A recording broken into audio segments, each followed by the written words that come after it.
এটা মতামতটা বলেন। বিসমিল্লাহির রহমানির রহিম। আসন্ন চট্টগ্রাম সিটি কর্পোরেশন নির্বাচনে ৬ নং পূর্ব ১৬ ওয়ার্ডে আমি নির্বাচন করার যে মনস্থির করেছি, ইনশাল্লাহ আমি চাই সবাই যদি দোয়া করে, সবার মতামত নিয়ে ইনশাল্লাহ আমি এগিয়ে যেতে চাই। আপনি নির্বাচন মানে যে বর্তমানে যে আগামী নির্বাচনের আপনি কি প্রতিদ্বন্দ্বী হবেন? নির্বাচন করার জন্য কি আপনি ঠিকভাবে থাকবেন না? আমার এলাকাবাসী যদি চায়, আমার ওয়ার্ডের মানুষরা যদি চায়, জি, সাধারণ মানুষ চাইলে ইনশাল্লাহ আমি প্রতিদ্বন্দ্বিতা করার আগ্রহ প্রকাশ করছি। মানে যারা এলাকার যারা আছে ওরা যদি ভোটাররা যদি চায় আপনি ভোট করবেন।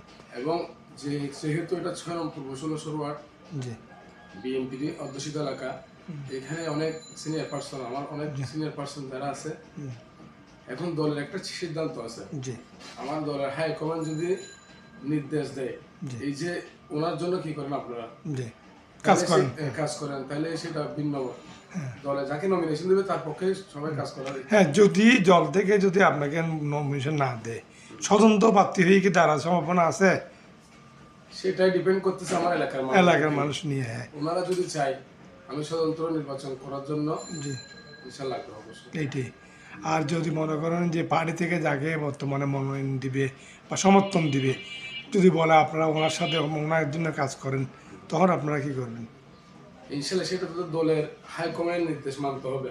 যেহেতু আমি একটা বাংলা জাতীয়তাবাদী দলের সাংগঠনিক স্বেচ্ছাসেবক দলের যুগ্ম আহ্বায়ক হিসেবে দায়িত্ব আছি, সেক্ষেত্রে আমার দলের কমেন্টটা অবশ্যই মানতে হবে এটাই। আর এলাকাবাসী যদি চায় স্বতন্ত্র থেকে করবেন, এইটাই। হ্যাঁ, এটা হচ্ছে এলাকার মানুষ একটা জনপ্রিয়তার বিষয় আছে। জি, আমি সাধারণ মানুষের চারিদিকে সাড়া পাচ্ছি। জি, সেক্ষেত্রে এই যে আসন্ন যে সিটি কর্পোরেশন নির্বাচন, আমি চাই ইনশাল্লাহ আমার অতীতের আল্লাহ রহমতে আমি কোনো অন্যায় কাজে ছিলাম না, এবং ইনশাল্লাহ আগামীতে যদি আমাকে মানুষ ভালোবাসে, যদি আল্লাহ চায়, তাইলে আমি এই ওয়ার্ডের সবাইকে নিয়ে কাজ করার আগ্রহ প্রকাশ করছি ইনশাল্লাহ। আপনার নামটা কাইন্ডলি। আমার নাম মিরানুল ইসলাম। জি, আমি সাবেক ৬ নং পূর্ব ১৬ ওয়ার্ডের ছাত্র দলের যুগ্ম সাধারণ সম্পাদক ছিলাম। বর্তমানে আমি ছানগতানা স্বেচ্ছাসেবক দলের ভাইস প্রেসিডেন্টের দায়িত্ব আছি।